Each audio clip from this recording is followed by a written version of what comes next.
എല്ലാവർക്കും ഈസി കിച്ചണിലേക്ക് സ്വാഗതം. ഞാൻ ഇന്നിവിടെ തയ്യാറാക്കാൻ പോകുന്നത് കോട്ടയം സ്റ്റൈലിലുള്ളൊരു കേര മീൻ കറിയാണ്. അതിന് വേണ്ടിയിട്ടൊരു ചട്ടി എടുത്തിട്ടുണ്ട്.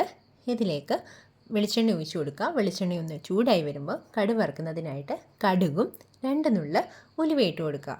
പൊടിയായിട്ടാണ് ഇടുന്നതെങ്കിൽ പൊടികൾ ഇടുന്ന സമയത്ത്, മുളക് പൊടിയൊക്കെ ഇടുന്ന സമയത്ത് ഇട്ട് കൊടുത്താൽ മതി. 2 നുള്ള് കൂടുതലായിട്ട് ഇടല് കഴിക്കും. പിന്നെ ഇതിലേക്ക് കടുക് വറുക്കുന്നതിന് വറ്റൽ മുളകും കരിവേപ്പിലയിട്ട് കടുകൊന്ന് പൊട്ടി വരുമ്പോൾ 1 കുടം വെളുത്തുള്ളിയും ഒരു മീഡിയം കഷ്ണം ഇഞ്ചി ചതച്ചതും 2 പച്ചമുളകും കൂടെ കീറിയത് ഇതിലേക്ക് ഇട്ട് കൊടുക്കുന്നുണ്ട്.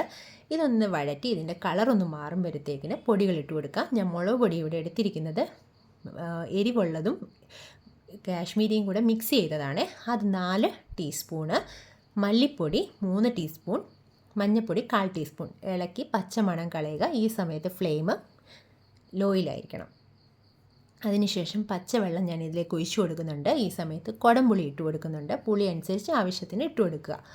കുടംപുളി ഞാനിവിടെ ഡയറക്റ്റായിട്ട് കഴുകി ഇട്ട് കൊടുക്കുകയാണ്. വേണമെങ്കിൽ ചൂടുവെള്ളത്തിൽ കുതിക്കാൻ വെച്ചതിന് ശേഷം പുളിയും വെള്ളവും കൂടെ ഒഴിച്ചു കൊടുക്കാവുന്നതാണ്. അതിനുശേഷം ഉപ്പ് ആവശ്യത്തിന് ഇട്ട് കൊടുക്കുന്നുണ്ട്. ഈ അരപ്പൊന്ന് നന്നായിട്ട് തിളച്ചതിന് ശേഷം മാത്രമേ മീൻ ഇട്ട് കൊടുക്കാവൂ. ഇല്ലെങ്കിൽ മീൻ പൊടിയാനും ഉളുമ്പിറങ്ങാനും ചാൻസ് ഉണ്ട്. മീൻ ഞാനിവിടെ 1/2 കിലോ കേരമീനാണ് എടുത്തിരിക്കുന്നത്. അത് ഒത്തിരി ഒന്നും ഇട്ട് ഇളക്കരുത്. ഒന്ന് യോജിപ്പിച്ചൊക്കെ ഒന്ന് ചെറുതായിട്ട് എടുക്കുക.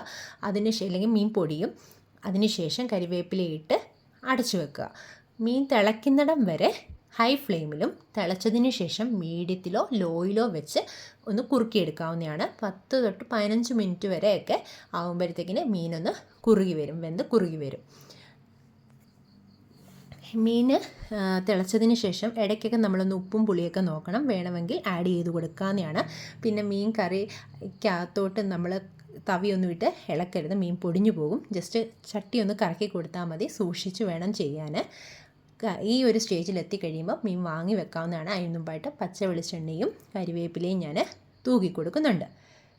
ഇവിടെ മീൻ കറി റെഡിയാണ്. ഇഷ്ടപ്പെട്ടെങ്കിൽ ലൈക്ക് ചെയ്യുക, സബ്സ്ക്രൈബ് ചെയ്യുക.